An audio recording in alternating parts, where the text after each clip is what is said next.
Hello, good morning. I hope that you're all well and that you've had a good week. No stitching has been done by me. I think this is the longest period I've ever gone in my adult life when I haven't stitched, but there's just been so much going on. We got back from our few days away on, when did we get back? We got back on Friday afternoon after a nightmare journey from London. We caught every traffic jam, roadworks, accident that was going. But when I got home, the tote bags had arrived. When we first put the tote bags up for sale, they just went like that. So we immediately ordered more and put them out for pre-order, and they sold out. We managed to get the printers to put an extra 100 on to that order. They sold out. As we've started to pack those tote bags, we've discovered they've actually done an overrun. So when I actually checked the paperwork that was sent with it, we have got a surplus of tote bags. So later today, I will make that surplus available on the Hands Across the Sea Samplers website. I know that there were many people disappointed that they never got the tote bags. But you know, we do have a few extra. It's not many, but there are some there. We're not planning on doing any more tote bags, certainly for this year, and probably well into next year. After I've finished this sort of mammoth period of packing, I need to have a rest because I'm running on empty at the moment. I really am. Yesterday I stood for 13 and a half hours packing tote bags. When the tote bags come, they're not packed, they're just flat in a box, and I've got to fold them, put them into cellophane bags, put them into boxes.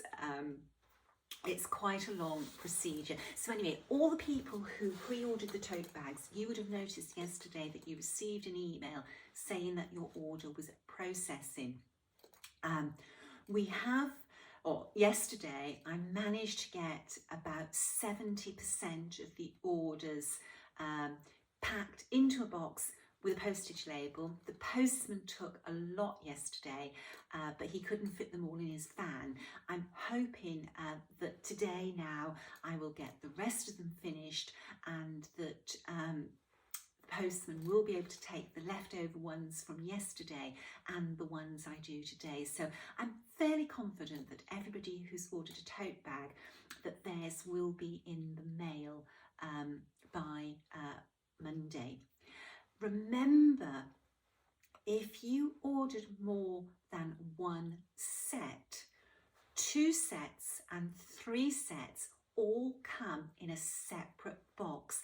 It's crazy, but it actually works out better for me with shipping. Shipping is so expensive. We only charge £3 per order. But one set of tote bags, say to America, costs us just over £11 to post. And if we put 2 together, it's more than £11 each. So this is why we are shipping them separately. Okay, so, a little update about the aprons and the tea towels and the cushion pillow covers. We are coming to the end of our supplies, so if you want them, now is the time to order them. I won't be doing more before Christmas, again, because I literally don't have the sort of time in my work schedule. I've got a lot of things that I've got to focus on for hats, for workshops this year and next year, and getting some, you know, other things done in the background. Okay, so last night Hobby House Needleworks posted on social media and put on their website 2 new products from Hands Across the Sea Samplers. You won't see those products on my website at the moment, purely because I have not got any spare capacity for packing these orders and shipping them in my schedule at the moment. The items will, after all the red boxes ship, will appear on my website and I will be selling them. So at the moment, the only place to get these products is through Hobby House Needleworks. And these products are fabric based, not linen. This is fabrics.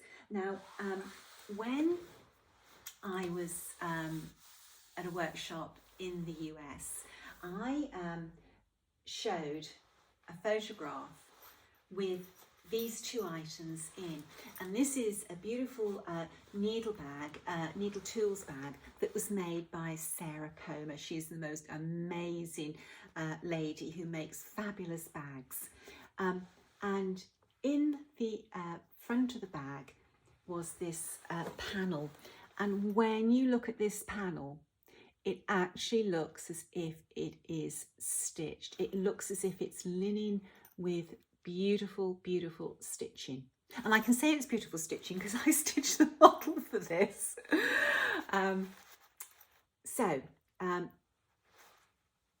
Sarah very, very kindly tested out a new product that I've been playing with for some time. And the other thing that she made, and I showed photographs of, was this beautiful project bag with the insert of Hannah Campbell. And again, you know, the printing is beautiful on these panels. And what I had sent Sarah was this panel of fabric for her to play with and test for me. Here we go. This is the panel.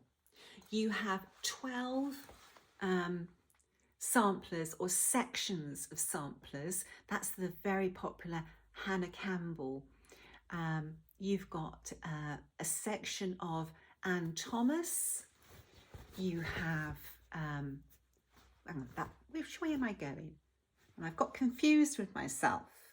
Oh, this is what I was going to show you. You have the beautiful Sarah Milthorpe. That's going to look absolutely stunning in a project bag, set into a project bag.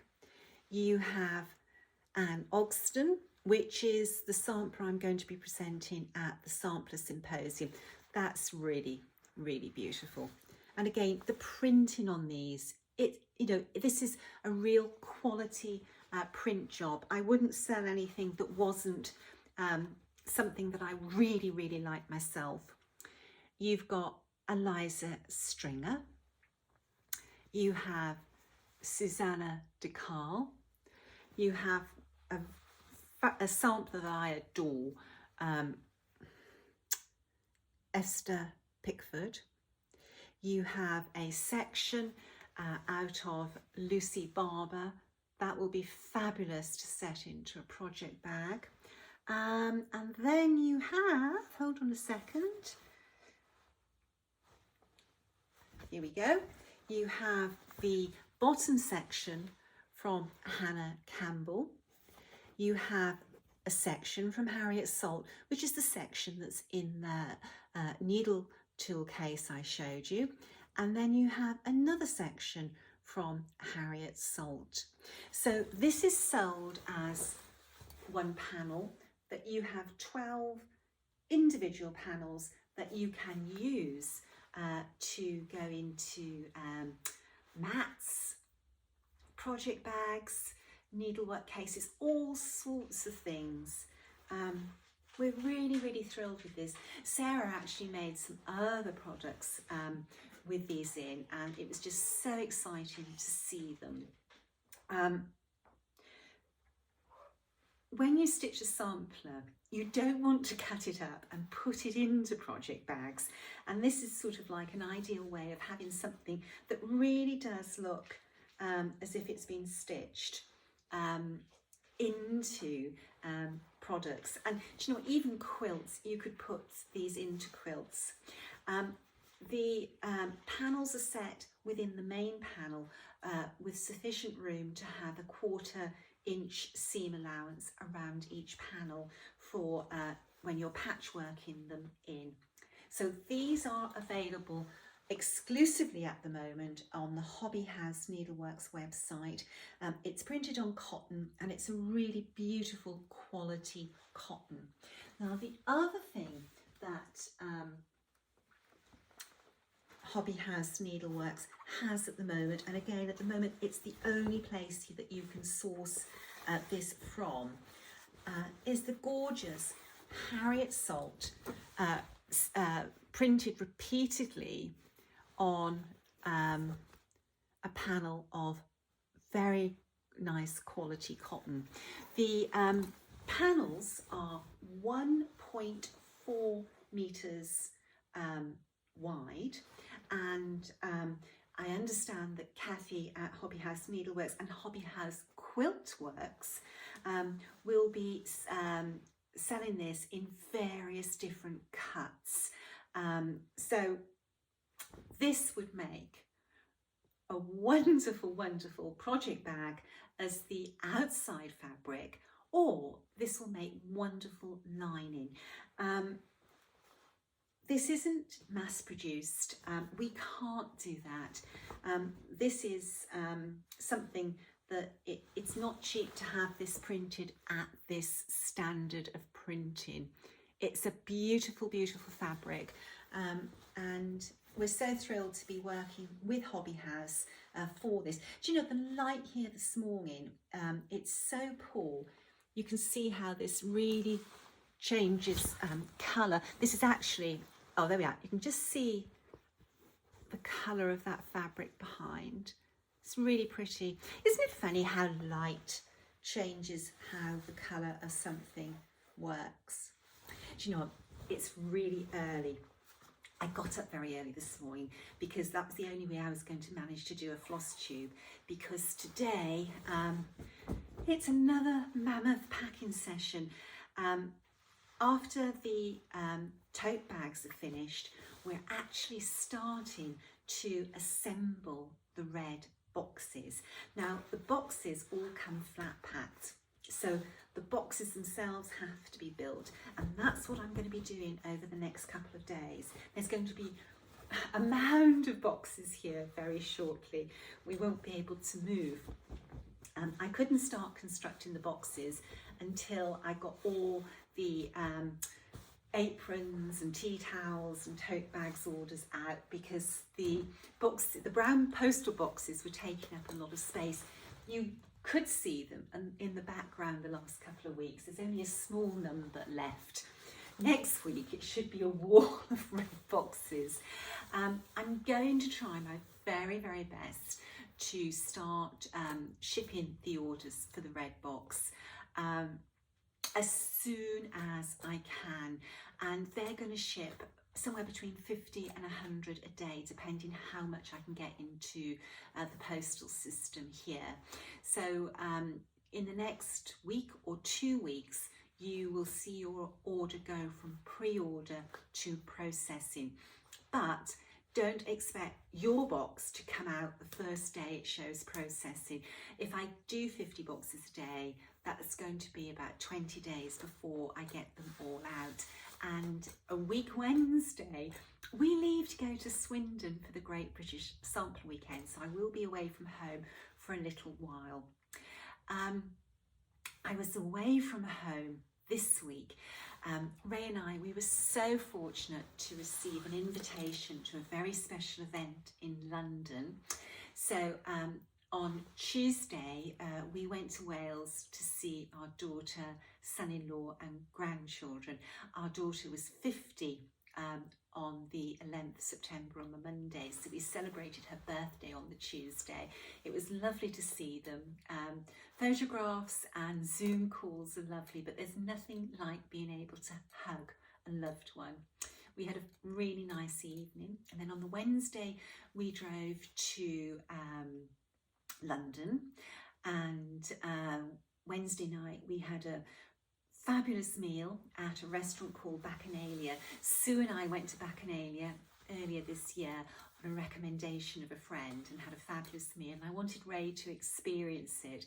If you're in London and you would like to have a special dinner, that's somewhere to go. It's a Greek restaurant, but it's like the way they create it, it's like the home of the gods. Your waiter and waitresses are in togas, and there's all this sort of dramatic decoration, very operatic almost. So that was lovely. And then on Thursday, Ray and I went to see The Contented Stitcher and her husband, and it was a beautiful day. We sat out in the garden, talked, and it was just absolutely great. Whoops, I almost gave the name of The Contented Stitcher then. She's very shy. She likes to keep a low profile. Okay, so The Contented Stitcher and I, we talked samplers, looked at samplers, and my God, the time flew. I was so surprised when it was time to go back to our hotel. Anyway, we were picked up at 6:30 on the Thursday night, and we were whisked to the V&A for a private preview of the Gabrielle Chanel exhibition, and it was so special. It was surreal, it was magical. The exhibition blew me away. I was so overcome in one section. When you get into the section where they show the suits, I started to cry. I couldn't help myself. I couldn't absorb anymore. It was just overwhelming. It was a brilliant exhibition. The only small thing with it, when we went to the Fabergé exhibition at the V&A, they had the background information on each piece, who had commissioned it, what it was intended for, if it was a gift, you know, who the gift was for. And with the Chanel exhibition, a few of the pieces said who they'd been designed for, but it would have been so much nicer if they could have given more information about who the suit or the gown was designed for and for what occasion. I always love the backstory behind a piece. Anyway, I came away with the exhibition book. You've got to have an exhibition book. I'm addicted to them. It's a great book, packed full of fabulous photographs, and it was just amazing. There was a few outfits that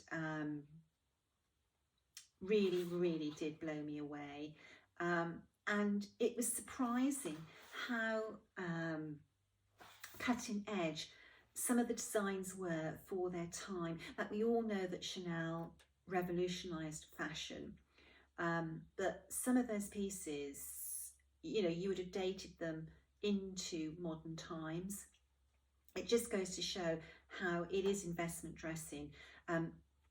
The outfit I wore was 20 years old. Everything I had on was 20 years old. I remember getting that outfit for a special event that we were attending, and it was just as fresh when I wore it on Thursday night. Mind you, I had to diet to get into it because the skirt was actually a UK size 6, which is very, very small. I can eat chocolate again now. I haven't been able to eat chocolate for days. This was something that I thought was really special. It was gorgeous, and this was designed for Diana Freeland, and it was in 1937. That was so daring and cutting edge for that period of time, you know, especially with it being trousers. The exhibition is well worth seeing if you're in London, and you know, if you can't go to the exhibition, the book is a very good substitution for that, or you know, consolation for not being able to go. Oh, we can't have a floss tube without showing some needlework and without reading some cards. This was the Norfolk sample I talked about last week. It's really beautiful. Now, it's not showing well at all in this light. There are some beautiful colours in this sampler, but they're very delicate. They're quite faded. I want to take this sampler out and study the back colours. There's a lot of blue in this sampler, but it's faded to a very, very delicate blue. I think I'm going to be in for a lovely surprise when I take this out of the frame and study the back. The sampler has actually been conserved. You can see that when you study the sampler under a magnifying glass. So I do have to sort of justify taking her out of the frame in my mind, but I think I'm going to. I love this sampler. The name, it's the name, Barbary Butcher. Her work, 1802, such a long time ago. And the verse is, the Lord ye know is God indeed, without our aid he did us make. We're his flock, he doth us feed, and for his sheep he doth us take. Gorgeous. And, you know, she covered so much of her fabric, which is always a big draw for me. Norfolk samplers, they come in all different styles. It's so easy to think of a Norfolk sampler as a lozenge with, you know, these flowery borders, but there's so many beautiful Norfolk samplers. Okay, let's read some cards. The first one is the beautiful Florence Mary Dickinson, and it says, Dear Nicola, a very big thank you to you and your team for bringing us such wonderful samplers to stitch. I picked up cross stitch during COVID when I stumbled upon your videos, although I do many things, quilting and knitting and such. I wanted to try my hand at it because your love for your craft and community came through those videos. So I bought a few things and now I can't imagine not stitching.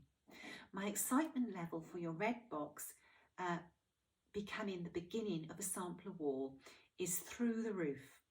I live in a state with short, busy summers and long, dark winters, so I'm waiting for that first snowflake to start stitching. This box was a birthday present to me as I turned 60 this fall. Well, this must be around the time of your birthday, so happy, happy birthday for your 60th. Let me find my place. I appreciate all the items in the box, the quality of each and the love that came with it. That's very special. I'm already looking forward to the next box. It was such a brilliant way to let us celebrate and cruise with you. A big happy birthday from a very grateful stitcher. That's a lovely card. Thank you so much. And it's so lovely that you found cross stitch. I think that a lot of people did find cross stitch in COVID. I'm so glad that I sort of did extra floss tubes during COVID, because through that I have gained so many new friends, and I love hearing from you all, I really do. Okay, so the next card is Maria Ewing, who is our Queen of the May this year. The Queen of the May for next year arrived beginning of last week or the end of the week before, and my God, it was like, it was breathtaking, absolutely breathtaking. It's stitched by Sandra. Okay, so we have a typewritten letter with this one. And it says, Dearest Nicola, happiest of 60th birthdays. Thank you so much for sharing your birthday year with us with such a well thought out red box of delights. It was a joy to open and to continue to pore over every now and then. It is unlikely that you will ever visit and this is a place in Australia. So I thought I would send you a little bit of instead. I hope you enjoy your scissor keep. Now, where have I sit that? I put this somewhere very safe. I put it with some Precious Pretties on my dresser. I didn't want to get this, I didn't want to lose this because it is so delightful. So let me talk you through it. The crystal is to represent the pink diamonds from Argyle diamond mine in the north. So there we are. Isn't that pretty? So pretty. You can just see the tinges of pink and lavender coming through. The swan is for our black swans who inhabit the gentle Swan River. The bell represents the swan bells, which were previously the St. Martin in the Fields bell and were gifted to the people of Western Australia to commemorate Australia's bicentenary in 1988. They are now housed in a purpose-built tower on the banks of the river. So there's the swan, and here are the bells. I love it when things mean something, and that's one of the attractions of samplers, that all those motifs, they meant something to the person who stitched them. The cabochon contains a house from a sampler that a group of us created in 2018. There we go. Do you know, I don't like this new light I've got. I think I'm going to have to change it. I got a new light because I'm having to do the video this way. The light doesn't come in properly. You don't want to see the mess that's over there. It's boxes and boxes and boxes. Right, let's get back to this because this is so interesting. Okay, so the cabochon contains a house from a sampler that a group of us created in 2018. That year, the Embroiderers Guild of Western Australia held an exhibition of works by members. Groups were to select a body or institution to create a work for and then donate the piece to the said institution. We chose the National Trust of Australia, who were delighted to be the recipient of our gift. Sarah Murphy, the curator of goods for the National Trust, was quite specific in what she would like to receive. As this sampler is a new item, she would like to be able to hang it in the National Trust property called Peninsula Farm. The sampler should tell the story of Peninsula Farm, but not in any way pretend to be an original of the family or the property. We chose to make the sampler in the style of mid-19th century schoolgirl samplers, in the method that may have been made by one of the daughters of the household. In 1829, 25-year-old Joseph Hardy and his wife Anne, aged 33, with Joseph's older brother John and his wife Elizabeth, chartered the brig Tranby to bring themselves and other Methodist migrants from Hull, which is in Yorkshire in the north of England, to the newly established colony of Western Australia.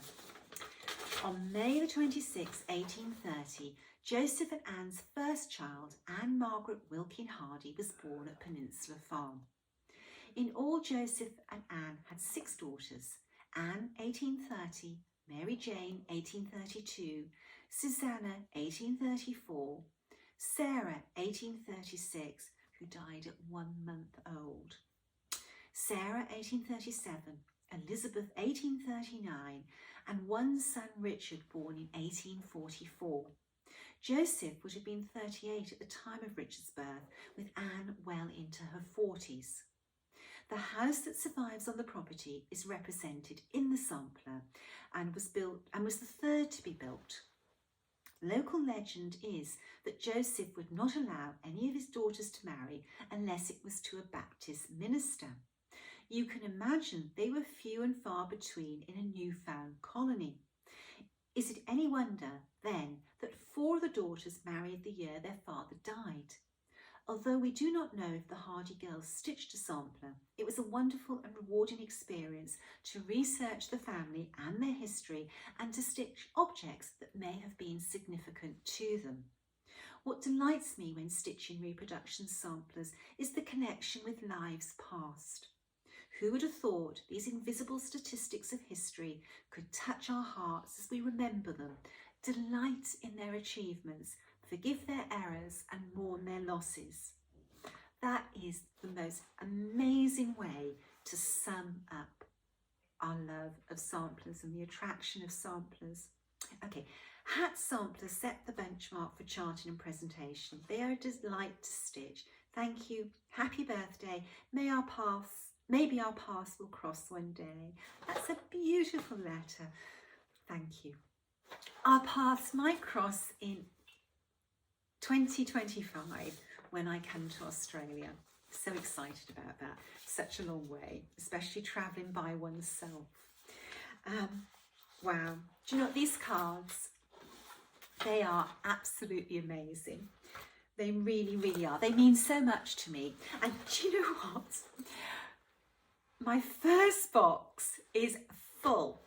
These 2 cards are the start of a second box, a second memory box of the cards. It's been wonderful, beyond my wildest expectations. It'll be wonderful if we get 600 cards back. We're not there yet. If you haven't sent a card in, don't feel obliged to, but it would be lovely if you did. Okay, packing. I've got a day of packing in front of me, so I'm going to say goodbye. I hope that we will have a Flosstube next week. If all goes to plan, we will. Stay safe, stay well. Bye-bye.